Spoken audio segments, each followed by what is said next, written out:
pasaren astekoan ostean, maila hortxa oso honean jarraitzen duzu, podiumak bata besteren atzetik lortzen jarraitzen duzu. Bai, bueno, azkenen aurreko asteko Nafarroko itzulia eta gero, aste nahiko arraroa izan da, endekin pixkat nola aurkituko nintzen, ze hori. Ez dut asko eskantxau buruare asimilatzen nahu handikan, eta bueno, pixkatzan ikustea nola neon, aste arraro eta gero, eta bueno, emateo nahiko ondo jarraitzen duela ez. Itzulegin eta ginean, Kerrigo eta Suiza zarete indartzuena. Bai, bueno, ematen du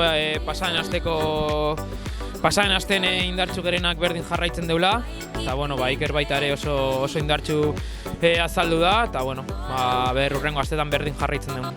Azterketa bururaino iristea lortu duzue, baina akaso bakoitzak 3 taldeki ezen dituzten, beraz hori pixka blokeantea izan da. Talde batek besteari begiratu da eta inorrek ez du aurrera egin.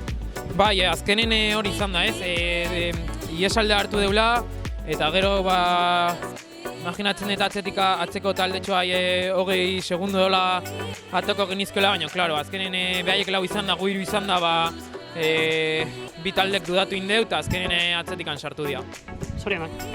Zuri.